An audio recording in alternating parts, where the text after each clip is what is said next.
čia prisiminiau dar juoką į tą pačią temą, kad nebūtų viskas labai rimta. Žodžiu, vėlgi apie savo vaiką. Nu, tikiuosi, jis neklausys niekada šito įrašo. Tai grįžta Matas iš darželio ir sako, aš apsiženiau su Olivija. Sakau, nu fainai. Sakau, ir ką, tai dabar tu išsikraustai iš namų, gyvensi kažkur tai kitur. Ne, sako, mes gyvensim atskirai, kaip ir gyvenom, bet tiesiog mes dabar vyras ir žmona. Praeina kiek laiko, aš niekaip nesureagavau, ten mes gal kalbėjom, ką jie ten veiks ir taip toliau.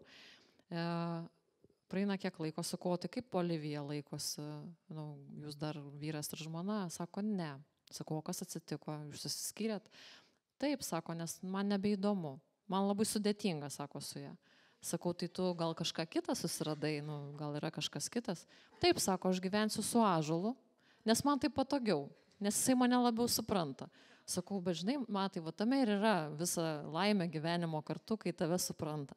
Tai čia va, nu, toks juokas, bet jisai labai tinka tam, kad mes galbūt dažnai, nu, taip per daug rimtai ir per daug žiūrim kaip į baigtinį kažkokį procesą. Jeigu tu susiradai draugą, na, tam tikram amžiui, tai viskas, tu jau su juo nugyvensi. Bent mano tėvai tai visai, ką sverdavo mano draugus pagal tai, ar tinka man į vyrus ar ne. Ir man atrodavo, kodėl, gal aš rytoj jau tiesiog gal kažkas kitas bus vietojo, ne? Tai yra tokį gal svorį per daug pridedam tam ir aišku, dabar aš kitaip galvoju, aš irgi galvoju, įdomu, ta Olivija būtų gera žmona ar ne. Čia juokas. Bet vis tiek mes bandom kažkaip tai matuojam, ne? Bandom suprasti, laimingas tas vaikas ar ne bus. Ir visai pamirštam, kad laimė matyti ne tame, ką mes nuspręsim, o tame, kaip vaikas mūsų, koks jis bebūtų, kokio amžiaus, ar iš tikrųjų bus laimingas ar ne, ar jam bus smagu su tuo žmogum. Ir man labai patiko tavo mintis, kad mes laimingi su žmogum, su kuriuo mes galim kalbėti apie viską, ne? Apie tai, ko mes sergam, kas mums darosi, ne? Kas mums patinka, kas mums nepatinka, ne? Ką mes norėtumėm su juo nuveikti. Ir va čia va reikia tos brandos greičiausiai, ne? Arba tų savęs tokio įsiklausimo į save. Ir tai neatsitinka vaikystėje arba paauglystėje, ne? Tai mums reikia, ko gero dabar paklausčiau ir galėtų atsakyti, kad ne, ir dar iki šiol galbūt nežinoma, ne, kas mums iš tiesų, kas mus veža. Aš čia tik labai greitai visada prisimenu šitą istoriją, aš kai su jaunais žmonėm kalbuosi irgi sakau, yra labai svarbu, vienas svarbiausių, man atrodo, dalykų, pavyzdžiui, kai susirandu, turbūt ir pirmą, ir ten paskui galbūt ir ne pirmą partnerį arba partnerę, kalbėtis ir girdėti tą žmogų. Tai čia, man atrodo, tada būtų turbūt mažiau problemų visur, jeigu mes kalbėtume, mes ir girdėtume. Ir lygiai taip pat sakau, kai mes einam į tą kažkokį intimų pasaulį, gyvenimą, yra labai svarbu, kad mes gebėtumėm kalbėtis ir apie savo kūną, nes čia yra tokios įvairios apklausos paauglių tarpe ypatingai, kad dalis paauglių nemėgsta savo kūno, dalis paauglių nekenčia savo kūno ir tą rodo skaičiai ir nemaži skaičiai. Ir žodžiu, ir aš visada sakau, kad kai mes kažkaip einam jau tos intimius kažkokius tai patirtis, yra svarbu, kad mes pasikalbėtumėm atvirai su savo kažkokiu tai žmogumi, su kuriuo aš esu, kaip aš jaučiuosi su tuo savo kūnu, galbūt aš kažkaip nesijaučiu jaukiai arba saugiai ir man reikia to kito žmogaus, kad man suteiktų galbūt tą saugumą ir, pavyzdžiui, jeigu tas žmogus negali suteikti to, ar tikrai yra tas žmogus ir panašiai. Ir tada man per vienus mokymus viena, žodžiu, dalyvė sakė, ar jūs galvojat, kad čia šitie jauni žmonės taip pat ateis ir paims ir kalbėsi? Sako, aš su savo ten partneriu nesikalbu apie tai. Ir aš tada galvoju, tai gal čia ir yra problema, kad jeigu mes negalim net su savo pačiu intimiausiu ir artimiausiu žmogum kalbėtis apie mums svarbius dalykus, tai tada turbūt yra problema. Yra problema, kaip mes einam į tą santykį. Ir ar tikrai tas santykis yra iki galo sveikas, arba tas, kuriame aš noriu augti kartu ir ar mes augam kartu. Tai čia, man atrodo, irgi mano labai dažnai ta žinutė bet kuriam ir vaikui, ir paaugliui, kad bet kuriame santykyje, kas ir koks jisai bebūtų, aš turiu jaustis maloniai. Maloniai ir aš turiu kalbėtis ir girdėti ir kitą žmogų. Tai ar man būtų 5, 10 ar 15 ar 35? Tai dabar į tą patogaus jausmo temą dar būtų klausimas apie nuogą kūną.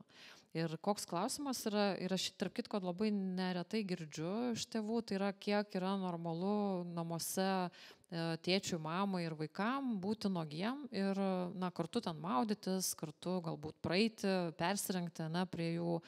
Ir vat, man įdomu ir tavo išgirsti tą atsakymą. Aš atsakau, tai tol, kol tai tau nekelia kažkokių diskomforto jausmo, ne? Bet iš kitos pusės aš pagalvoju, kad vėl čia toks kišimasis kaip ir į šeimos dalykus jau, ne? Tai man pasakyti, kada liautis irgi nėra galbūt taip etiška, taktiška, bet kita vertus tai galbūt tėvai nesusimasto, kad, pavyzdžiui, maudyti ten vyresnę dukrą ir, pavyzdžiui, brolį, gali kilti jiem diskomfortas, ne tėvam turiuomenį, bet vaikam. Ir tada mes jeigu nekalbam, su jais, o kaip tu jautiesi, ar tau viskas gerai, ar tu galbūt norėtum atskirai praustis, taip, tai mes ir juos priverčiam būti tame jausme. Tai va čia, ko gero, prastesnis variantas, Vat kaip tu galvoji, aš čia... Šiaip šitą klausimą nėra vieno atsakymo, bandžiau žiūrėtis ir iš skirtingų, pavyzdžiui, psichologijos šakų, kaip vertina, šiaip nėra tokio vieno atsakymo, kas su tėvais, tarkim, ir vaikais, jeigu taip žiūrint apie nuogumą, kiek čia mes galim, tai dažniausiai sako, kad apie 5-6 metus pradeda atsiradinėti ir tas noras daugiau privatumo, vienumo, sakykime, su savo kūnu būti ir praustis ir panašiai. Tai šituo momentu turbūt galima po truputį ir jau didinti tą ribą ir nebesiprausti kartu. Tai nereiškia, kad mes negalim padėti, pavyzdžiui, nes tikrai 5-6 metų vaikai dar gali būti ir nebūtinai ten iki galo nusiprausę labai, gali būti, kad puikiai nusiprausę ir valio, kai kurie galbūt ne, tai tada mes galim padėti, bet tiesiog jau tada susitarinėti su vaiku, kad aš, pavyzdžiui, galėsiu ateiti pasižiūrėti, ar viskas okei, ten, tarkim, ar ten gerai išsiplovai, nežinau, šampūną nuo plaukų. Bet kartais gali būti, kad ten, pavyzdžiui, sako, kiek namie mes galim nuogi vaikščioti. Čia yra kiekvienos šeimos susitarimas apie tai, kaip mums yra patogu vieniems prie kitų. Ir jeigu jau kažkas iš mūsų šeimos įvardina, kad žiūrėkit, man nėra okei, tai vadinasi, kad čia turbūt ir yra ta riba, ar ne? Bet ir kitas dar dalykas, tai kad jeigu mums šeimoje yra okei vaikščioti ten kažkaip labiau nuogais, tai vadinasi, kad vaikas irgi, arba paauglys, paskui vaikas gal labiau ar ne, turėtų žinoti, kur tas nėra okei, kad tai yra mūsų šitos šeimos susitarimas, bet jeigu pas mus ateina draugai, jų susitarimai yra kitokie. Ir mes jau tada kažkaip, apsirengiam tuos rūbus, ar ne, nes čia yra mūsų šitos šeimos ribose. Kas su vaikais, pavyzdžiui, sesės ir broliai, tai vėlgi irgi tas pats, kai kurie sako ten apie 5-6 metus galima, kai kurie turbūt iki tos atėjimo į mokyklą pradinę. Vėlgi, lygiai taip pat, jeigu kai kada anksčiau kažkas pasako iš sesių brolių, kad man ne okei yra, arba, pavyzdžiui, aš norėčiau jau kažkaip vienai, tai yra labai puikus ženklas, kuris rodo, kad aš jau norėčiau daugiau privatumo ir norėčiau praustis vienas arba viena. Nes tai čia tokios maždaug tokios rekomendacinės tos amžius, turbūt rekomendacinis amžius, kada jau galima duoti daugiau erdvės ir privatumo vaikam praustis ir kartu, aišku, mokyti, kaip tą daryti, ar ne ten, kad viską nusiprausti, kurias vietas nusiprausti ir taip toliau, pavyzdžiui, galbūt tikrai ateiti, duoti kažkokį laiką nusiprausti. Aišku, po to davimo laiko gali būti, kad plauks visas grindys, nes aš atsimenu, kažkada tai irgi vaikystėje labai buvo faina pasižiūrėti, kaip dušas, kaip dušo srovė eina ant grindų ir labai faina pažiūrėti, kiek laiko tai nueis. Ir tada, kai ėjo ir ten viskas jau plaukė ir pradėjo pas kaimynus plaukti, tada nebuvo labai smagu, bet žiauriai faina, aš vienu nusiprausiau. Tai žodžiu, tai toks irgi šiek tiek priežiūra, bet duoti daugiau tos ribos. Prie to paties apie tą vaikų palikimą tiek vonioje, tiek miego metu, arba prieš tą užmigimą yra toks vienas iš momentų, kai mes kalbam apie kiek mes savo kūną galim liesti. Taip, ir čia nepaslaptis, kad maždaug 6-7 metų tai yra labai svarbu save apskritai tyrinėti. Na, ir kai tu atrandi, kad tu turi savo lytinius organus, galbūt kuriuos labai taip iki tol nekreipiai dėmesio, arba kaip tu sakai, galvojau, kad čia ranka kojo, čia vulva, arba ten penis, tai kažkurio momentu tai pasidaro daug įdomiau, nes tu matai, kad ten galima, tarkim, penį padaryti kietų, ne, liečiant. Ta prasme, vaikai prie to prieina patys, tai visiškai normalu. Ir tada tėvai galvoja, o kaip man dabar reaguoti, ne, jisai sėdi ten vonioj, pavyzdžiui, save liečia, glamonėja, taip mes verčiam į savo kalbą, ne, ir jam tai visiškai okei, normalu. Man galbūt nelabai malonu žiūrėti, nes kažkaip tai aš nežinau, kaip čia sureaguoti, ką daryti, galbūt iš tos pusės. Iš kitos, jeigu taip skaityti psichologinę literatūrą, ten visur sako, kad čia reikia leisti, reikia duoti to privatumo, reikia gerbti tai, kad vaikas nori save tyrinėti ir negazdinti jo, nedrausti, nekaltinti. Tai sena, ką tu galvoji? Nes aš galiu net neklausus, matyti ir neatsakys niekas, kad susidūrė su tuo. Dauguma iš esančių su tuo susidūrė ir nejaukiai pasijautė. Tai faktas. Tai faktas, tai nejauku ir tas yra labai, man atrodo, natūralus jausmas, ką galiu jausti, nes tada gali kilti klausimas, kas dabar vyksta su mano vaiku, kaip čia gal aš kažką negerai padariau, tai nenormalus kažkoks. Jo, čia gal kažkaip, tai čia gal čia per anksti, ne per anksti. Tai vaikai tikrai su būtent masturbacija vyksta labai skirtingai. Iš pradžių tai tam, kad nusiramintų, paskui supranta, kad tai gali teikti ir malonius jausmus. Tai čia yra labai skirtingais ir amžių tarpsniais eina šitas dalykas. Bet dažniausiai tai, kad turbūt dažniausiai dalykas tai, kad negėdinti ir nekaltinti apie tai, kad, čia aš prisimenu, kai sakydavo, paskui suaugę žmonės sakydavo, aš atsimenu, kai man sakydavo, kad užaugs plaukai ant delnų, arba ten rankos nukris, žodžiu, ir taip toliau. Tai neduoda kažkokio rezultato, vaikas ir toliau gali tą patį daryti, tik tai dar su didesniu kaltės jausmu. Šitoj vietoje yra turbūt svarbu kalbėtis apie saugumą, privatumą, ką tu ir sakai, apie tai, kad tai mes to nedarom prie kitų žmonių.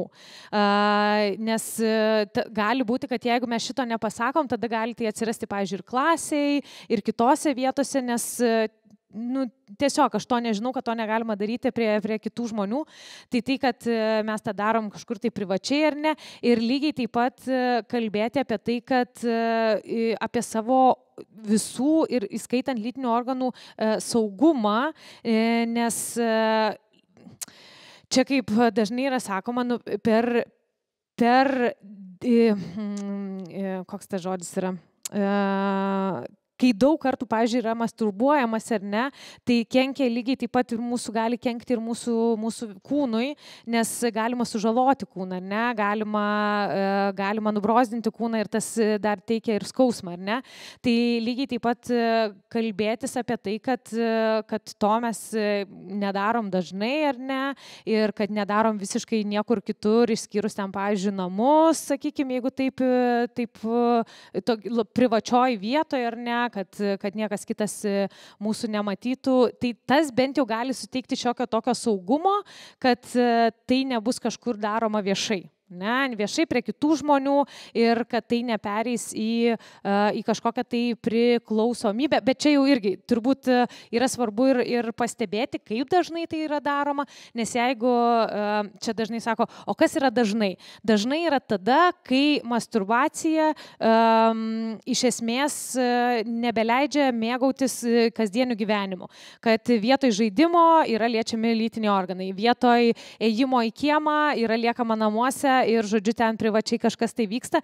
Čia jau yra ta raudona lemputė, kad tai yra per dažnai ir tada gali kilti tokia ir ta pati raudona lemputė. Gali būti, kad kažkas vyksta tiesiog vaiko gyvenime, ko aš galbūt pražiūrėjau. Tai nebūtinai yra dideli dalykai, tai gali būti išsiskyrimas su geriausia drauge arba draugu ir tokiu būdu aš kažkaip tai bandau išreikšti tas savo emocijas, kurių aš galbūt nepasakiau žodžiu. Tai čia irgi nereikėtų kažkaip tai nusigąsti, kad čia yra kažkoks labai baisus dalykas, tai gali tikrai būti visiškai maži dalykai, kad, pavyzdžiui, nežinau, gimsta brolis arba sesė ir ateina naujas žmogus į mūsų gyvenimą ir kažkaip tai aš apie tai nepakalbėjau, bet tokiu būdu išreiškiu, kad man nerimas galbūt kyla. Tai turbūt tokie, nežinau, patarimai, čia tikrai aš irgi neturiu kažkokio receptinės knygos, kur galėčiau pasakyti, kad atsiverčiam 35 puslapį ir pasižiūrim, tai kiekvienoje vietoje yra skirtinga, bet turbūt irgi pradėti nuo to pokalbio apie privatumą, apie saugumą, apie tai, kad niekas kitas negali matyti ir, pavyzdžiui, versti to daryti tavęs arba ten prašyti, kad tu tą darytum. Žodžiu, visus tuos dalykus, ką ir prieš tai buvo kalbėjo. Kaip tu manai, ar yra toksai, nežinau, rekomendacija, pasiūlymas su berniukais kalbėti tėčiam, o su mergaitėm mamom? Vat kaip tau atrodo? Ar čia yra kažkokia taisyklė? Taisyklės nėra, nėra to receptų knygos ir taisyklės. Ne, ir mes šiaip dažnai sakom, kam yra jaukiau, tas gali ir kalbėtis. Šiaip labiausiai tai būtų gerai, kad apskritai, jeigu yra, sakykime, abu tėvai šeimoje, kalbėtis abiems tėvams. Kodėl? Todėl, kad tokiu atveju, jeigu iškils problema arba klausimas, ateis arba pas vieną, arba pas kitą. Jeigu vienas negali būti, žodžiu, pasiekiamas arba pasiekiama, tada ateis pas kitą.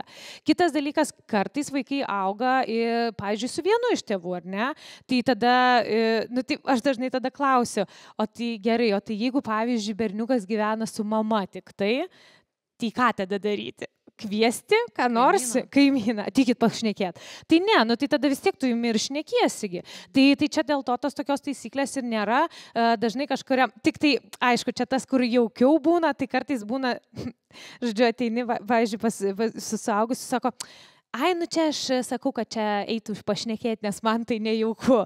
Tai čia irgi tokio, kad nepermesti to, kad tik tai vienas žmogus, kad jaukiau, tai tada tu ir šnekėk. Tai geriau tada tokiu atveju pasidalinti šiek tiek tokią atsakomybę, nes mes abu arba abi esame atsakingi arba atsakingos už vaiko auklėjimą, tai ir tom temom, man atrodo, galim kartu. Dar geriau, kai apskritai, kai iškyla kažkokia tema, pasikalbėti su savo mylimuoju arba mylimąja, o ką mes šnekėt galim, ne? Pavyzdžiui, čia tas pats lygiai, ar ne? Pavyzdžiui, ištinkam pornografijoje, tai aš pornografiją žiūrint arba, pavyzdžiui, pamatau ten planšetėje, kad yra atidaryta kažkokios, tai ten, žodžiu, XXX. Ir tai aš sakau, kad pirmą įkvėpkit ir iškvėpkit, taip pradžiai, o paskui sakau, taigi galite atsisėsti ir pasikalbėti, o apie ką mes dabar šnekėsim. Ne tai, kad dabar dar ir vaiką ir taip mes užpuolam, bet ne, kokiu būdu mes prieisim, kada mes prieisim kartu apie šitą šnekėti, ką mes sakysim, kokiu tonu mes šnekėsime apie tai mes galim tą ir pasišnekėti. Mes esam partneriai arba partnerės ir vaikų auklėjime ir visame šitam gyvenime. Tai ir šitose temose mes galim būti tiesiog partneriai. Aišku, gal yra kažkokios tai temos, kur yra specifinės temos, kur galbūt, pavyzdžiui, vyrai daugiau žino apie berniukus, moteris apie mergaitės, bet tai irgi vėlgi nėra taisyklė. Galbūt tada kažkokią tai temą galiu aš paimti labiau, bet ir tu kartu dalyvauti, dar gal kažko išmoksi naujo, pavyzdžiui, bet vėlgi tai nėra taisyklės kažkokios, tai tikrai ir be to labai smagu, kai apie kažkokius tai dalykus tu matai, kad gali ir kitos lyties žmogus šnekėti ir tada vadinasi, kad žiūrėkit, mes galim šnekėtis be kažkokios gėdos arba jausmo ir nebūti, kad čia mergaičių temos, o čia berniukų temos kažkokios tai. Nes, čia aš labai paprastą pavyzdį buvau vienoje mokykloje, čia senas pavyzdys, vienoje mokykloje, kai su šeštokais ar penktokais, su šeštokais buvau ir mes pasidalinom su kolegė, žodžiu, berniukai mergaitės, ten mokykla paprašė, kad tai pasidalinti ir jinai gavo mergaitės, aš gavau berniukus. Ir žodžiu, ir ten iš tų 11 ar ten 15 lapelių 10 buvo apie tai, koks penio ilgis yra ten normalus ar vidutinis arba kažkoks tai. Ir mes pasišnekėjom ten, žodžiu, aš jiems ten atsakiau ir kažkas užklausė tiesiog apie tamponus. Ir aš, žodžiu, nupaišiau gimdą dar, sakau, čia tas senas. Ir tai matau, tos akis sako, o mes ir apie mergaitės galim klausti dalykų. Sakau, galit klausti dalykų. Ir tada sako, gal galim dar lapelių. Ir sakau, galit lapelių. Nu ir žodžiu, ir ten dar atėjo visokių klausimų apie tai, kas ten yra mėnesinės, kaip ten mergaitėm vyksta, kodėl mergaitės būna piktos. Arba buvo ir tokių klausimų, kad ką daryti, jeigu mėnesinės prabėga mano klasiokiai ir kaip jai padėti šituo atveju, arba kaip padėti, jeigu tave stumia į šoną. Nu, žodžiu, įvairiausių klausimų, tai tie klausimai yra įvairiausi ir jie labai domina ir galima tikrai atsakyti ir vieniem ir kitiem. Gerai, dar tokį iš sudėtingesnių mano galva klausimų. Kaip tau atrodo, kada tas laikas ateina, kai tėtis neturėtų prausti dukros, o mama sūnaus? Ar yra toksai laikas? Aš esu netgi šitą klausimą gavusi iš savo artimų draugų ir mano klausimas iš jų klausimo šitą buvo, apie ką yra šitas klausimas. Ir va čia yra momentas, kai mano draugė tada sako, bet tiksliai nežinau, apie ką šitas klausimas, matyt, sako apie mano nuostatą kažkokią tai, nes tai man irgi lygiai taip pat yra visada klausimas, jeigu, pavyzdžiui, auga vaikas su vienu iš tėvų, ne? Tai jeigu mes pasakom, kad yra 10 metų, mama nebegali sūnaus prausti, ne? Nu, ten, čia tiesiog, sakykim, tokio. Tai jo ką daryti tada, su kuo jisai turi praustis. Tai aš vėlgi noriu priminti tą, kad vaikam darom tam tikras ribas ir jas didinam, ne kada jie patys prausėsi, kada jie patys prisižiūri ir panašiai, bet vėlgi jie mato tėvus neįlytintus, jie mato kaip tėtį ir mamą, kaip tą suaugusį, kuris man padeda būti švariais ir švariomis. Viskas. Tai čia yra apie tokį dalyką, kad mato tą žmogų, kuris mane myli ir kuris manim rūpinasi ir su kuriuo man yra faina, gera ir su kuriuo aš galiu leisti burbulus ten, žodžiu, vonioje atsisėdus arba atsisėdęs.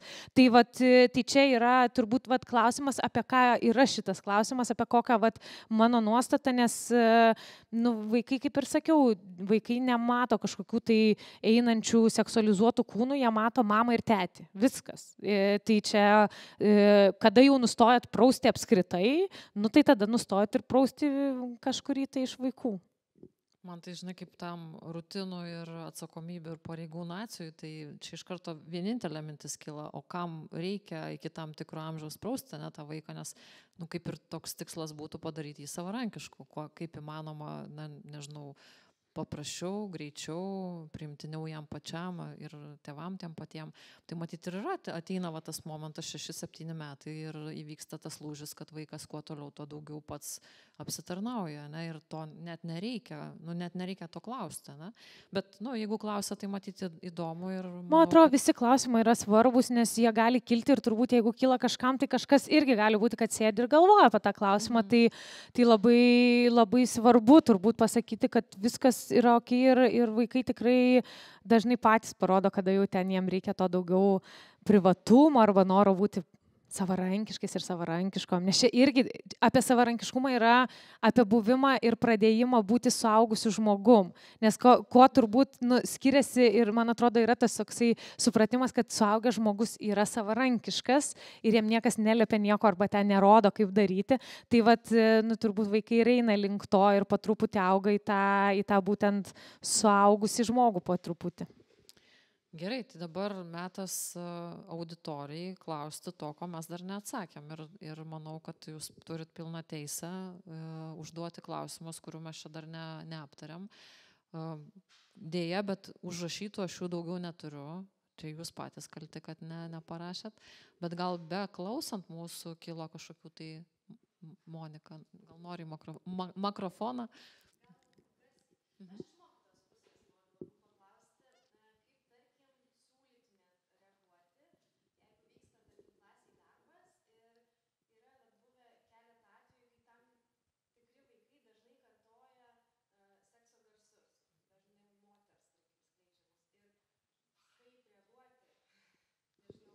O kaip reaguojat?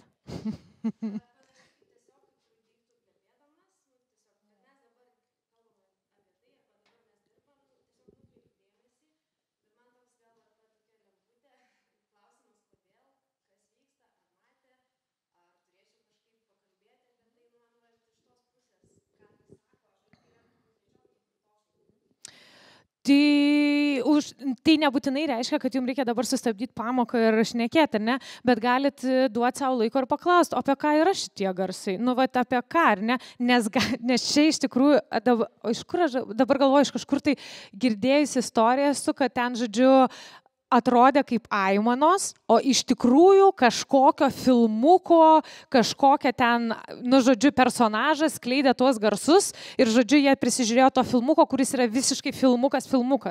Tai užklausti, apie ką šitie yra garsai ir jeigu tada jau yra įsiaiškinama, kad yra, nu, tikrai matyti vaizdai, va tada galima eiti prie tos kitos temos, ar ne, bet tiesiog galit užklausti, ar ne, nes jeigu, čia labai paprasta, jeigu mes, nu, žodžiu, paliekam, tai ta tema ir vis tiek liks, ar ne? Ir toliau kils šitas klausimas ir mes susitiksim po 2 metų ir vėl toliau bus tas pats klausimas, apie ką daryti, tai užklausti, ar ne, apie ką šitie yra garsi, ar ne? Iš kur čia girdėjot, man yra įdomu, ar ne, nežinau, iš kur čia, nu, žodžiu, kad po šiek tiek ištraukti tos informacijos ir tada žinoti, apie ką galima toliau šnekėtis. Ne, tai pirmą kartą neatsakys, ar ne, atsakys kažkas, tai gali sakyti, kad ar ne, jeigu nedrąsu, gali ateiti pas mane po pamokos vienas arba viena, man tiesiog labai įdomu, nes man įdomu, kuo jūs gyvenat, nu, nes jūsgi irgi norit žinoti, kuo jie gyvena, tai jūs ir tą galite labai puikiai vardinti, ar ne, aš irgi noriu suprasti, apie ką jūs šiandien, apie ką čia šitie garsai, nes paskui gali būti, kad tikrai matė kažkokių tai dalykų ir tos aimanos yra iš pornografinio vaizdo ir tada mes greičiau užkirsim kelią tolesniam žiūrėjimui. Tai va. O, gali būti. Šiaip irgi gali būti, ar ne, kad, pavyzdžiui, gali pasakyti, kad jo, girdėjau tėvus. Ir čia irgi yra problema, nes šiaip vaikai neturėtų girdėti arba matyti tėvų turint lytinius santykius. Tai čia irgi toksai momentas, kad, nu, kažkaip ten, žodžiu, bet vaikai šiaip neturi susipažinti su informacija, nes paskui irgi dalinasi, ateina mokykloje ir sako, aš čia girdėjau, o kaip manot, ką mano tėvai ten darė, jeigu aš gal girdėjau tą ir tą. Ir tada mokytojai sako, ką man čia dabar daryti, kaip čia man atsakyti, tai, nu, tai va, tai šiaip neturėtų vaikai girdėti. Va. Aš tau po to pasakysiu, kas ten darosi. Taip. Bet jeigu išgirdo, tai nereik bijoti, ne? Ta prasme, vėlgi apie tai kalbi, kas ten įvyko, nes, nu, tai kaip negali slėpti po to, nes, nu, gali būti, kad čia yra tokių žmonių, kurie netyčia, nu, vaikas atsikėlė, ne, naktį, galbūt ne dėl to, kad tėvai garsiai aikčioje, ne, bet gal šiaip tiesiog atsikėlė, atidarė duris, o ten vaizdas ir nesuprasi, kas ten vyksta. Taip. Jo, bet čia turbūt jau turėtų... Čia jau, matyt, turėtų būti pašnekėsi šeimoje, nes čia vat buvo ir tas pirminis dalykas, bet to, aišku, mes tikrai nežinom, jeigu ateina į mokyklą ir sako, aš girdėjau kažką iš tėvų kambario, tai nebūtinai yra tikrai, kad ten buvo, žodžiu, lytiniai santykiai arba panašiai, ten buvo tiesiog gal, nu, kažkas kitko, ar ne, ir mes tada galim priinterpretuoti ten tokių dalykų, kad iš tikrųjų ten nebuvo. Tai šitas jau turbūt pašnekėsis yra labiau šeimoje, artimoje aplinkoje, bet galima tada irgi kalbėtis ir mokytams su tėvais, kad žiūrėkit, aš turiu tokią informaciją, gal galit pasišnekėti, nes, nu, turbūt čia jau tada perdodama atsakomybė irgi šeimoje pasikalbėti, nes tada vaikas gali tikrai klausti ir mokytojui, kad aš ten išgirdau, kas čia dabar įvyko, nu, žodžiu. Tai tada jau čia taip tėvų atsakomybė biškai pašnekėti. Aš norėjau dar privesti, kad mokytojas nepasiliktų su tuo vienos ir nepradėtų spręsti vienumoje, kad jeigu tai galimai šeimoje vyksta dalykai, nu, tai bent jau tegu ir tėvai prisiema, ne, tą pasakojimo dalį, kur kažkaip tai nežinau, papasakot, kas ten, arba nepasakot. Kas ten įvyko. Gerai. Tai ar dar yra kažkokių?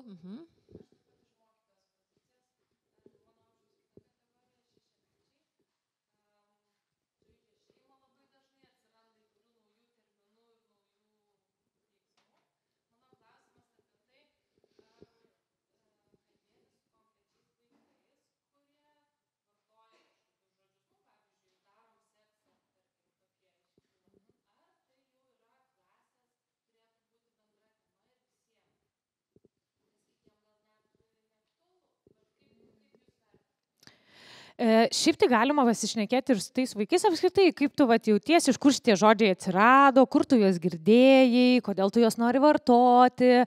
Ir galima pasakyti, kad mes šiaip tai nevartojam tokių žodžių, nes jie gali būti žeidžiantis, nes šiaip nėra darimas sekso. Būtent čia nėra kažkoks darimas, nes paskui paauglystėje atsiranda davimas, gavimas ir visi kiti labai tokie baisų žodžiai įvardinti intimiam santykiui, tai galima irgi kalbėtis apie tai, kad, o kodėl tau norisi vartoti, kodėl tau yra svarbu vartoti šitą žodį, nes tai gali būti tiesiog, nes išgirdau, nes noriu visiems pasakyti, kad išgirdau ir sakyti, kad, žiūrėk, jaučiu, kad galbūt ne visiems yra patogus šitą temą, nebent jeigu tą temą jau pasigavo didžioji klasės dalis, tai turbūt jau galima tada ir su visais pasišnekėti, nes jinai jau taip jau labai prasiplėtė, ar ne? Ir tada reikės labai su daug žmonių šnekėtis, bet jeigu tas yra, kažkaip išgirdo ten iš vieno, tai galima irgi pasišnekėti, kad apie ką yra šita tema tau, ar ne? Iš kur tu atradai šitą žodį, galbūt kažkas papasakojo, galbūt kažkur radai, galbūt kažkur išgirdai, kaip tu su tuo jautiesi, nes aš irgi galite vardinti irgi savo, aš su tuo jaučiuosi ne okei, ne? Nes būtent tą, ką tu įvardini, yra labai nelygiavertiška, o santykis bet koks turėtų būti lygiavertiškas, ar ne? Dėl to mes nedarom sekso, ne? Nes darimas sekso, man atrodo, yra labai nelygiavertiškas kažkoks ir labai toks grubus dalykas, tai galit ir per tokį prieiti būdą. Dar gal vienas dalykas, kad vaikai apskritai įžaidžia daug nesuprantamų jiem dalykų. Ir būtent 5-mečiai, 6-mečiai, ką aš stebiu, žaisdami šeimas, jie sprendžia tam tikrus klausimus, kurie jiem kyla ir galbūt jiem gal ne iki galo net aišku, kaip paklausti. Tai yra, ta tema galbūt jam rūpi, jisai kažkur girdėjo, kartoja kažkokius žodžius, kurie atspindi tą temą, bet jisai visai neturi minty to, ką mes suprantam kaip suaugę. Tai vien dėl to reikėtų kalbėti, ką jam tai reiškia, iš kur jisai tą žaidimą sugalvojo. Aiškintis taisyklės žaidimo, nes tai mums paaiškintų, apie ką pats žaidimas yra. Ir gali būti, kad išsiaiškintumėm visai tokius nekaltus dalykus, kurie nesusiję su tuo, ką mes patys instaliuojam į tą, ką mes matom. Arba tą savo matymą stereotipinį mes galim irgi nuleisti taip, kaip tie vaikai elgiasi, nors jie visai gal ne apie tai, gal tiesiog jiem norisi suprasti vyro moters santykį kažkokį, ar tai tėčio mamos. Darom seksą gali būti ir bučinys. Nes visai kitaip įvardini ir ten kažkur išgirdo, kad ar ne, dabar atsiranda vaikai. Jo, paskui atsiranda vaikai, tada iš darželio ateina ir sako, mama, tėtė, aš laukiuosi, nes pasibučiavau su kažkuo ten, žodžiu. Tai irgi gali būti įvairiausių dalykų tikrai, kad ten vienas žodis reiškia visiškai ką kitą vaikų pasaulį. Yra nemažai pavyzdžių, aš pati su tokiais pavyzdžiais susidūrus esu, kai mergaitės nuolat kiekvieną dieną darželį arba mokykloje vaizduoja nėščią moterį ir kad jos laukiasi. Ir dažnai mokytojas klausia, ką man daryti, čia neščia ir neščia, jinai laukiasi ir laukiasi, kaip nepagimdo, taip nepagimdo, kaip kažkokie tai, visi supuola kaip tos ten akušerės, nežinau, ten tos dulos prie jos ir ten vyksta kažkokia tai aimanos ir taip toliau. Tai viskas labai paprasta, galimai jinai arba namuose turi nėščią mamą, kur labai jai sunku suvokti tą pasikeitimą, arba jinai laukia kažkokių pasikeitimų, kurie jai neaiškus yra. Ir tada jinai vaidina, ta prasme, jinai nori išbūti to emocijų, išveikti ją. Arba jinai galbūt girdėjo apie nėštumą, apie laukimąsi, apie vaiką nemažą ir jai vėlgi yra įdomu ir jinai tokiu būdu išgyvena tą visą jausmą. Tai vėl tai, ką jūs matot, netgi kai vaikai pasiema 2 lėles ir daro seksą, lygiai taip pat, vėlgi tai nebūtinai yra šlykštu arba reikėtų sakyti, kaip tu čia negražiai elgiesi, reikėtų kalbėti, o ką čia jam reiškia, tas žaidimas. Kokios žaidimo taisyklės, kas tai yra, aš irgi noriu žaisti, pavyzdžiui, bet paaiškink, ką čia veikia tos lėlės, Ir tada gal per tai galima vėlgi kalbėti apie kas yra santykiai, kodėl žmonės, kaip jie prieina prie santykių, nebūtinai lytinių, šiaip bendravimo, kas turi būti, kad žmogus turi galėti paklausti bet ko norima tema, pasitikėti tuo kitu žmogum. Yra daug kitų dalykų, kuriuos mes kažkaip tai pamirštam ir koncentruojamės ties tavo gėdą ir kalte ir visu kuo, tais tokiais nelabai maloniais dalykais, tom nemaloniom emocijom. Tai va, tai mokytojam tikrai sudėtinga, yra ten ką paveikti, taip. Gerai, kas dar kažką tai nori sužinoti?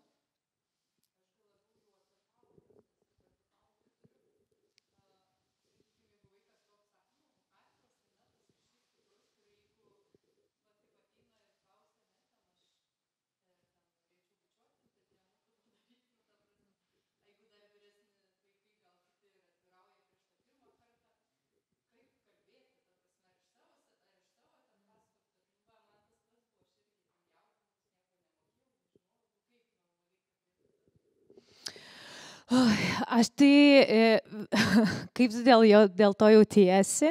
Ir man tada, aš visada galvoju, kai su jaunai žmonėm kalbuosi, man toksai būna pirmas dalykas, kad jo iš tikrųjų gali kilti daug nerimo.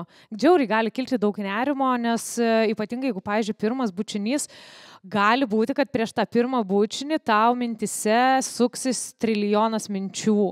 Žiauriai įvairių. Nuo to, kaip palinkti prie to žmogaus, iki to, kaip sudėlioti lūpų kampučius, kad būtų geresnis bučinys. O dar, jeigu pasižiūrėjai į Kosmopolitaną arba kitus žurnalus, tai ten dar buvo parašyta, kaip liežuvis turėtų ten, žodžiu, nesakysiu toliau, bet tikrai ten yra įvairiausių, ką ten prisiskaita ir panašiai. Tai pasakyti, kad iš esmės pirmas tai dalykas apskritai nuo santykio, ar tau gera su tuo žmogumi, ne? Ir tiesiog mes tai visada jaunus žmonės bandom taip stumti į tą tokį, o gal tu, pavyzdžiui, norėtum pabandyti paklausti savo to žmogaus, su kuriuo tu nori bučiuotis, kaip tau būtų patogiau, kaip aš galiu tave apkabinti, pavyzdžiui. Čia yra mokymasis komunikuoti. Kaip aš galiu tave apkabinti, ar tau gera, ar galiu savo ranką padėti ant tau veido, ar ne? Nu taip, gal sėdit ir galvot skamba, kokia nesąmonė, čia klausi ir taip toliau. Bet tai prieš tą patį pirmą bučinį, man atrodo, čia tokie ypatingi dalykai yra, kur tu tą galima ir sakyti, ar ne, kad, pavyzdžiui, jūs negali turbūt atsakyti, ar ne, kaip ten ką padaryti, nes jūsų buvo tokia patirtis, bet to vaiko jūsų paauglio arba paauglės gali būti visiškai skirtinga patirtis ir tą gali patirti tik tie du žmonės. Ir mes sakom, atsiprašau, žinok, aš negaliu tau atsakyti, kaip iki galo bučiuotis. Man yra svarbiausia, kad tau būtų gera, jauku, saugu, su tuo žmogumi tu turėtum labai stiprų ryšį, kad tu jaustum, kad tu nori tą žmogų bučiuoti ir tas žmogus nori, kad tu paklaustum, ar galiu tave pabučiuoti ir tas žmogus pasakytų, kad aš galiu tave pabučiuoti, kad mums būtų intimu, kad kai tu jau jausi, kad ten tas drugeliai tie skraido pilve, ar ne, tas jausmas, kur tu tikrai nori ir pabandyk, ar ne, nes žodžiu, nes kas dabar bus, jeigu pasakysi, aš čia labai šaržuoju, bet jeigu ten, pavyzdžiui, pasakysi, kad man tai buvo ir taip yra tik tai taip, o jeigu taip nebus, tai tada irgi bus vėl, kad taip nebuvo, ar ne? Mes visada sakom irgi lygiai apie taip pat, nes jauni žmonės klausia, o tai kas vyksta tuose lytiniuose santykiuose? Ir aš sakau, aš nežinau, aš negaliu atsakyti, kas vyksta lytiniuose santykiuose, nes lytiniai santykiai yra tik tarp tų dviejų suaugusių bendrų sutarimų labai intimus ryšys. Ir kas ten jau ir kaip vyksta, aš negaliu atsakyti, nes jeigu aš atsakyčiau, kaip vyksta pas kitus žmonės, čia būtų problema. Tai aš sakau, čia yra iš esmės bandymų ir klaidų metodas. Ir tu gali per pirmą bučinį susimaut. Gali būti, kad bučiuosiesi ir tau netyčia nukristi ant seilę ir bus žiauriai gėda. Gali būti ir taip. Ir teks su tuo išgyventi, ar ne? Gali būti, kad bus žiauriai nejauku ir neaišku, kaip ten, ar pavyko mum ar nepavyko. Paklausk, ar ne? Tai šituos dalykus galima sakyti tam jaunam žmogui, paklausk, o kaip tu su tuo jautėsi, ar ne? Ar kaip ten kitas žmogus su tuo jautėsi, ar tau patiko, ir gali būti, kad tas žmogus sakys, kad nelabai patiko. Tai gal pabandom antrą kartą, tada, žodžiu, kad būtų geriau. Tai tokio, man kažkaip nes pasakyti mechaniškai, kaip veikia, turbūt yra labai paprasta, bet tas mechaninis gali ir būti, tik tai mechaninis, ne, pabučiavau ir gerai. Bet žiauriai faina, jeigu, pavyzdžiui, tu atsimeni tą patį savo pirmą bučinį arba tą bučinį su savo žmogum, kurį įsimylėjai, su tokiu pasigardėjimu, ar ne, kad čia buvo tas pirmas bučinys. Tai turbūt apie tuos kitus dalykus tada labiau šnekėti. Va. Tai dabar grįžkit namo ir šnekėkitės. Aš žinok, va tą patį pagalvojau, kad ko gero čia ir mums patiems priminimas, na, kad apie tai ir suaugę žmonės turėtų kuo daugiau šnekėtis, kas mums patinka ir kaip. Ir kada nepatinka ir kodėl, galbūt irgi tas pats. Tai... Čia mes, pavyzdžiui, labai daug gaunam kritikos apie tai, kad aš jauniems žmonėms sakau, kad santykiai turi būti malonus. Nes kai pasakau malonumas, visi tik tai įsivaizduoja, aha, lytiniai santykiai ir va čia, va ten jau kažkur toj aukščiausioje vietoje. Bet man dažniausiai yra klausimas, nu, va, kai jeigu pagalvotumėt, kas jums teikia malonius jausmus, malonumą gyvenimą, kas jums teikia? Ką atsakytumėt? Kokie dalykai jums teikia malonumą? Ledai. Ledai, va. Va, tą patį pagalvoju, ledai. Kas dar? Padaro arbatos, labai puiku. Kas dar teikia malonumą? Dabar visi galvoja apie malonius dalykus. Gali būti, kad kažkam labai faina, kai ir malonu, kai kaso nugarą. Galbūt kažkam, čia yra šlikščiausias dalykas pasaulyje ir jeigu man prilies nugarą, aš trenksiu į galvą. Galbūt kažkam yra žiauriai faina, kai padaro pėdų masažą, arba ten, kai būna žiauriai šalta, įeini po tą šiltą kaldrą ir toksai, va tas malonumo jausmas. Tai va apie tokį malonumą aš visada su jaunais žmonėms sakau, jeigu nežinom, kas man malonu, tada yra labai sunku atskirti, kai man yra nemalonu. Ir kai aš, pavyzdžiui, esu smurtiniuose santykiuose, kai esu, nežinau, kai, pavyzdžiui, mani manipuliuojama yra, aš negaliu tada atskirti, kad tai nėra okei, nes aš nežinau, kas yra man malonu.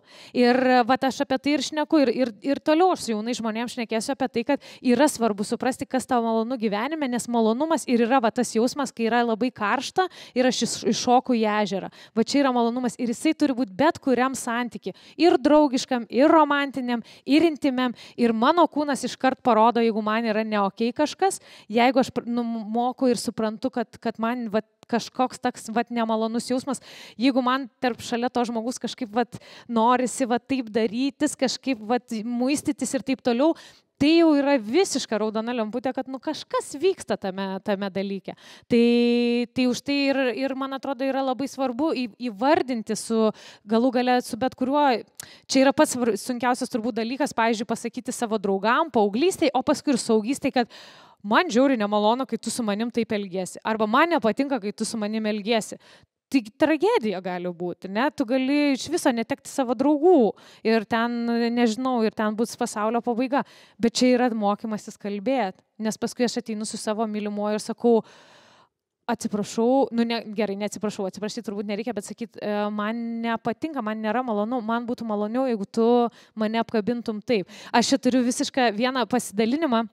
Žiūriu taip į laiką, tai greitai pasidalinu, bet turėjau interviu ten vienam, dalykui su paaugle ir jinai labai dalinosi apie tai, kad sako, aš turėjau, vaikiną, kuris kažkaip ten man nelabai gal buvo faino, kai jisai ten man sėdim prie draugų, sako, man ten uždeda ranką, aš nežinau, dabar galvoju, 16 ar 17 kažkas tokio. Ir sako, uždeda ranką ten ant kojos, ten sako, dar tai prabraukia ir sako, man nebūtinai labai buvo malonu, bet aš sako, galvau, gal čia normaliai, taip, kažkaip tokius santykius, mes taip visada bendraudavom ir sako, aš kažkaip suprantu, kažkaip man taip normaliai būdavo, aišku, nebūtinai faina, bet, galvoju, viškai pakentiek, viskas ok. Ir aš, sako, tada pradėjau draugauti su kitu vaikinu, kuris einu gatve ir jisai man sako, aš galiu paimti tau ranką, tau bus ok, jeigu aš paimsiu ranką viešumoj. Ir aš, sako, taip sustojau ir galvoju, kur čia ką tik įvyko. Sako, ką reiškia, ta prasme, kur čia nesąmonės, tu manim klausinėjai. Ir sako, kai manęs pradėjo toliau klausinėti, ten, pavyzdžiui, sako, ar tau yra ok, jeigu aš prie draugų tave apkabinsiu, gal tau nefaina ten ir taip toliau. Sako, jo, ok. Ir sako, po truputį tada supratau, kad ai, geras, tai va kaip sveikas santykis atrodo, kai paklausia manęs ir aš galiu pasakyti taip arba ne, nes aš pasakau ne ir jisai man tada nedaro kažkokio ir jisai manęs tiesiog paklausia, ar tau yra ok, jeigu aš apkabinsiu, nes gal tu nenori, einant gatvę susikabinti, gal tau nefaina ar dar kas nors, gal nenori susikabinti. Ir sako, man tada tik tai užsižiebė, ta lemputė, kur sako, tai va kaip tas santykis turi atrodyti. Tai sako, man buvo didžiausias kažkoks tai išmokimas, kad taip galim darytis ir kad iš tikrųjų galim savo artimiausiam žmogui irgi pasakyti ne ir vis tiek išlaikyti tą santykį. Čia ką tik dabar įvyko psichoterapija. Tėveliam, kurie atėjo pasiklausyti, kaip vaikus ugdyti lytiškumo klausimais. Tai manau, kad visi mes išsinešim iš šitos būtent šito susitikimo tam tikrą dalį savo, suvokimo, o gal tik pradžią, tokį daigelį, kaip mums patiems savęs paklausti, savo atsakyti, kalbėti su savo artimu žmogum, su kuriuo mes gyvenam, kažkaip tai laisvėti savo atžvilgiu. Tai yra suprasti, ko mes norim patys ir tada bus daug lengviau atsakyti ir tiem vaikam, partneriai, kas vyksta su mumis. Tai nežinau, dar kelkit rankas, kas Monika dar nori. Apie klasę ar apie save?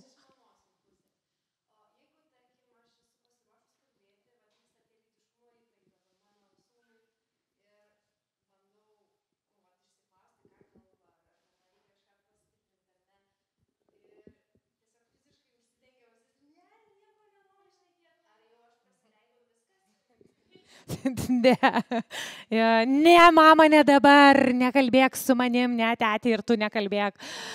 Ne, čia yra visiškai natūrali reakcija, viskas yra okei.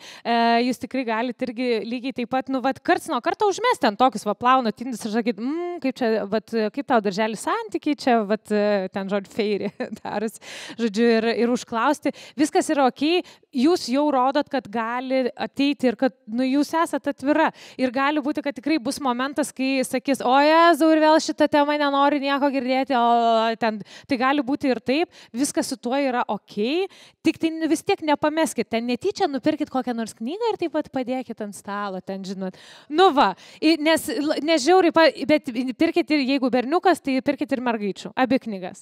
Pirkit abi knygas, nes vis tiek įdomu ir tada gaus iš knygų. Tai čia irgi toks tips and tricks, bet, tokius netyčia, dalykus, tai padedat knygą ten, matomoje vietoje, ir nešnekat, bet jūs šnekat, nešnekat, arba ten, nežinau, žiūrit filmą ir ten, kažką tai tiesiog galit nebūtinai su klausimu, bet ten pasakyt, aš manau, kad čia visai sveika santyki, tokį rodo šitas filmas. Ir toliau ten apie kažkokius ten reikalus. Viskas. Čia yra tokie momentai, kur vaikai gali pagauti ir žinoti, kad jeigu bus kažkokia tai tema, gal, pavyzdžiui, ten po metų ateis ir sakys, mama, aš noriu paklausti tavęs kažkokio dalyko. Tai ir viskas. Tai neprasileidot, viskas okei, nusimeskit ten tą kažkokį tai dabar sėdi. Tai nusimeskit ten tuos visus kažkokius, tai nežinau, maišus nuo šitų, kad ten dabar reikia kažkaip šitą temą pašnekėti apie šitą. Viskas yra okei, jūs turite teisę nežinoti, jūs nesat Google ir Google visko nežino ir ne ChatGPT, nes jauni žmonės dabar ką dar naudoja? ChatGPT. Visiems savo klausimam atrasti. Tai galite ir nežinoti atsakymų ir sakyti, kad paskui ateisit su tuo atsakymu tik tai grįžti. Nes kartais sako, tai pasakiau, kad grįšiu su atsakymu, sakau, grįžai, tai vėliau grįžčiau ir ten niekada nebegrįžta, tai grįžkite tada tiesiog su atsakymu, o šiaip tai viskas gerai, galima ir čia tokiais momentais pamėtyti tam tikrų dalykų ir čia jau yra šnekėjimas. Dar reiktų, kadangi aš žinau Monikos vaikų amžių maždaug, tai prisiminiau tokį momentą, kad būna toks periodas, kai vaikam negėda ir tas vaikas ar mergaitė ar berniukas būtų daug klausinėję, laisvai jaučiasi, ten šiaip nuogas nebijo būti, negėda ir staiga nutrūksta šitą grandinėlę ir atrodo, jisai pasikeitė per naktį, vaikas pradėjo gėdintis, kažkas atsitiko. Ir tėvai tada galvoja, tai viską darau lygtais taip, kaip ten vadovėliai arba Lina sako, arba Agnė, ir staiga tas vaikas užsidarė. Tai vadinasi, kažkas kaltas dėl to. Tai aišku, kad ne aš, aišku, kad kalti visi aplinkui. Bet įvyko tas amžiaus tarpsnis persvertė į kitą ir vaikas suprato, kad jisai priklauso tam tikrai lyčiai. Ir kai tu save pastatai kažkokią tai poziciją arba bent jau supranti, kad tu kažkur čia šitoj vietoje esi, tada tau aišku, kad tu ne tas kaip ten ta kažkokia tai mergina, ne? Ir tada atsiranda tas gėdinimasis, supratimas, kad galbūt net ir primetimas iš visuomenės, kaip sakiau, ten mergaičių rūbai, berniukų rūbai, prasideda tas savęs kažkur tai derinimas, ir čia mes irgi labai svarbus vaikam, nes mums reikia pasakyti, kad viskas okei yra, kad tu nežinai, dar nesupranti ką tu galvoji, kokia tavo nuomonė, ar tu nori ten to bučinio, ar nenori, ne, ar tu nori būti su mergaitėm draugauti, ar su berniukais. Nes čia labai problema, kad jisai ten eina, ten būna su mergaitėm. Ne, kokioje, nežinau, 3, 4 klasėje, 5, nedaug die. Tai jisai kažkoks keistas, nes, čia yra berniukai su berniukais draugauja. Ta prasme, jūsų yra rolė tame nuraminti vaiką, kad mes pasirenkam draugus, nepagalyti. Ne, mes pasirenkam, kaip tu ir sakėjai, pagal tai, ar mums su jais yra gera būti. Ir viskas. Ir čia viskas to ir pasakyta. Ir tas neužtikrintumas, ko gero, vėlgi gal taip, ta knyga yra gerai, jisai žinos prie tą vietą, kur jinai padėta ir ateis paskaityti, bet yra dar ta žinutė, kad yra gerai abejoti, yra gerai nenorėti apie tai kalbėti, yra gerai nesuprasti, kas aš iš vis per gyvūnas, nesu, kas ten tarp kojų man yra ir apskritai kokie čia jausmai ir tokie ir anokie būna. Ir čia, ko gero, neturtų paaiškinimų daug nereikia, ką tėvai nori išgirsti kaip sakinį konkretų iš psichologo, tarkim, ką man pasakyti. Kartais nereikia nieko pasakyti, tiesiog, tu esi, aš tave girdžiu. Jo, aš irgi kartais sakau, galima tiesiog pasakyti, suprantu, tu nenori dabar šnekėti, žinok, kad aš būsiu šalia, kai tau reikės iš manęs kokios nors informacijos. Viskas. Va. Ir aš kartais sakau, pabandykit, pavyzdžiui, rytais pasakyti, kad tu žiauriai vertingas arba vertinga, arba svarbus arba svarbi. Čia irgi jau vienas momentas, kada mes ugdom tą tokį ir su savim, ir girdi iš artimiausio žmogaus, kad, kad ir kas bebūtų, aš vis tiek būsiu vertingas ir svarbus, arba vertinga ir svarbi. Tai čia irgi gali būti toksai, kad jeigu ir nešneka, mes galim tokiais momentais padaryti tokį labai gerų darbų ir įkvėpti gal savo vaikus. Viskas? Ar dar yra klausimų? Užtenka, ne?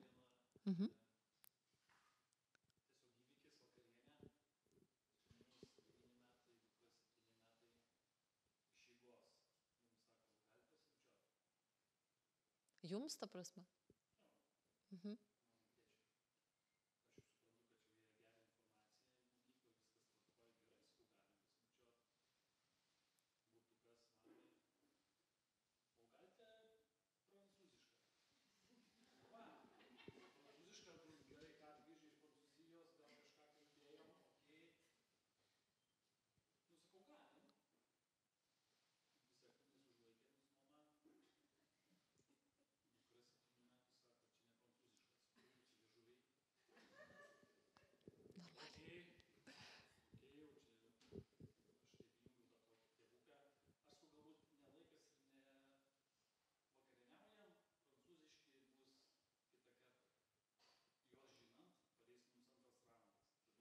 Ką daryti, ne? Kas daryti? Tai dabar galim visi sukurti planą, ką jiem daryti, ne?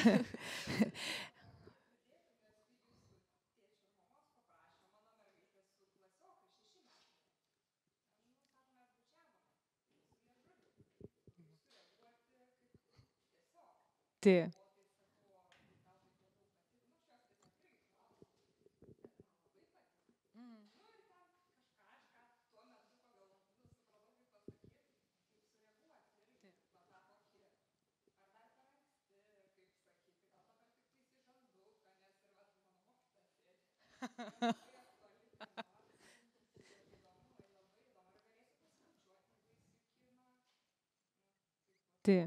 Tai pirmas apie vakarienę, tai irgi galima paskui paklausti, ne, ten iš kur, kaip turi būti, pavyzdžiui, aš tai paklausiu, kaip turi būti tas prancūziškas, ne, nes tikrai papasakos, kaip tas turi būti prancūziškas, nes tikrai žino, nes kažkur tai jau ten pamatė, bet šitoj vietoj jūs galit lygiai taip pat sakyti, žinai, aš galvoju, kad čia yra labai intimus dalykas tarp manęs ir tavo mamos, aš norėčiau jį pasilikti savo. Nes šis žiauriai intimus dalykas. Aš galiu, pavyzdžiui, prie jūsų man yra labai malonu pabučiuoti į mamą į žandą, nes aš labai ją myliu ir galiu labai stipriai apsikabinti, bet šiaip, žinok, aš jaučiu, kad tą prancūzišką bučinį visai norėčiau pasilikti savo ir tavo mamai. Ir tebūnė jisai tarp mūsų, ar ne? Bet žiauriai įdomu, ką reiškia prancūziškas. Gal gali man papasakoti, iš kur tu čia matai. Žiauriai faina. Tai va tokį gali daryti, nes čia pasilikit ir savo tokių dalykų. Jūs galit pasakyti tą, kad, žiūrėk, man žiauriai nejauku, šiaip bučiuoti su mylimu žmogum yra žiauriai geras dalykas, nes čia irgi tokiam, kad nepadaryt, kad toksai, kad čia negeras dalykas. Tai pasakyti, kad jo, žiauriai fainas dalykas, bet aš visai norėčiau jį pasilikti, nes čia man labai intimu, man yra labai svarbu ir noriu, vat su tavo mama kažkaip tai, nu, vat mano privatus dalykas, ar ne? Nes tu irgi turbūt privačių dalykų turi kažkokių, tai galim pasilikti. Tai su antru raundu pabandykit, paskui sustiksim trečiam raundui, gerai? Šitas variantas, tada žiūrėsim, ką toliau daryti. O su vaikais, kurie bučiuojasi, tai... Nu, tai irgi klausimas, ar ne, kaip ten tie, nu, man tai visada yra įsivaizduoju, vaikai sako, aš čia bučiavausi su liežuviu ir tada man įdomu, nu, ar tikrai ten buvo su liežuviu. Ir kitas dalykas, tai, nu, yra žiauriai faina paklausti, o tu paklausai, ar tau tai labai patiko, o kitam žmogui ar patiko, nu, tai sakys, tu patiko, sakyk, ar paklausai, ne, nes irgi čia apie sutikimą ten tą visą ir panašiai. Ir, nu, čia yra toksai vienas dalykas, yra tai, kad, nu, jūs galite sakyti, kad da per anksti ir tik tai žanduką, bet tada pasislėpus bučiuosis ten kur nors čia šitą, tai vis tiek, nu, pasibučiuos. Tai geriau mokyti ir įgalinti biškį apie tai, kad, nu, žiūrėk, man tai labai svarbu būtų, kad čia būtų su abiejų žmonių sutikimu, ką mes nuo mažų dienų tada mokom apie sutikimą, kad tai būtų pagarba. O ką reiškia pagarba? Ką reiškia pagarba, kai mes bučiuojamės, pavyzdžiui, ar ne? Nu ir ten, nu čia aš dabar tokį kuriu, ar ne, scenarių, nes, pavyzdžiui, sakyt, nu gerai, tai tu tai, nu kažkaip gal su liežuviu, o pavyzdžiui, o tam žmogui gal norėjo tik tai žandą, pavyzdžiui, pabučiuoti, ar susitarėt, vat, kokiu būdu. Nu, žodžiu, pagalvoti ir priklausti dar dalykų, ar ne, kaip tam vaikui parodyti, nu, vat, kad, nu, žodžiu, nes gali būti, kad ir toliau bučiuosi su liežuviu, bet tas su liežuviu iš tikrųjų gali būti, kad tiesiog pabučiuosi lūpas ir čia viskas ties to pasibaigs. O jeigu sakysi, kad negalima, tai sakys, gerai, mam. Ir tada kažkur tai pasislėpus. Tai geriau tada įgalint kažkaip pasakyti, kad, nu žiūrėk, bet yra svarbu, kai jau tu jauti, kad arba kitas žmogus, kad jaučia, kad jau nebemalonu, reikėtų sustoti, nes čia jau yra peržengiamos ribos. Arba tavo, arba to žmogaus. Ir tada jau, nu, visai svarbu sustoti, nes mes neturim daryti nieko, jeigu žmogus pasako ne arba stop.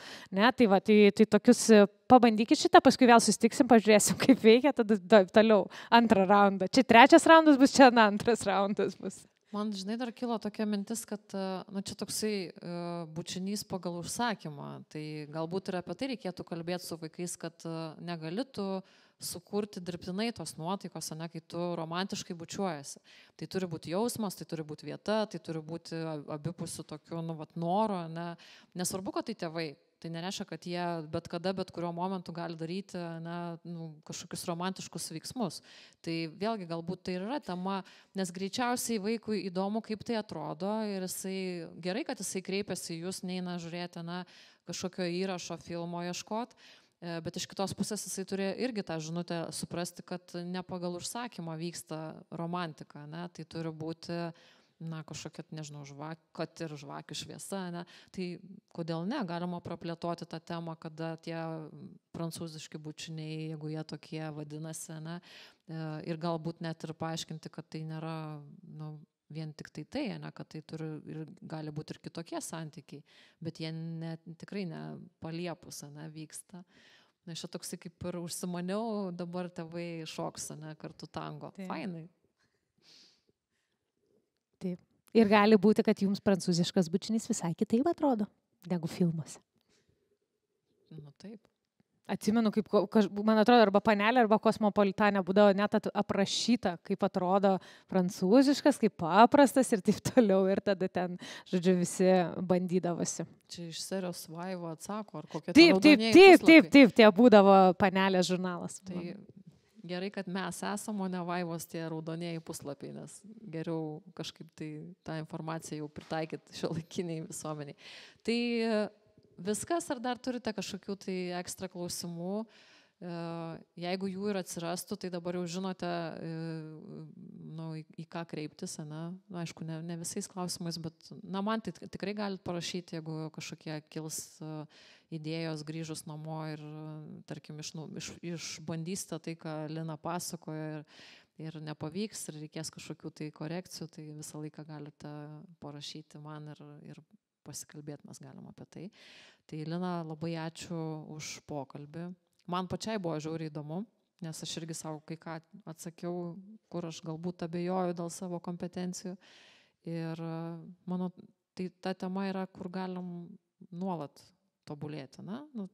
Ir save tobulinti, ir žinių įgyti. Tai ačiū Jums už kantrybę, už tai, kad atėjot, už tai, kad klausėt iš anksto. Gaila, kad klausimų išties nebuvo pagal registracijų skaičių tiek pat. Tai, bet mes drąsėjanti visuomenė, ne, ir kitas užėjimas, 3, 2 raundas bus daug drąsesni. Tai to ir linkiu drąsos, stiprybės, kantrybės. Ir malonių santykių. Taip. Va, ir malonumo santykiuose. Taip, ačiū. Viso.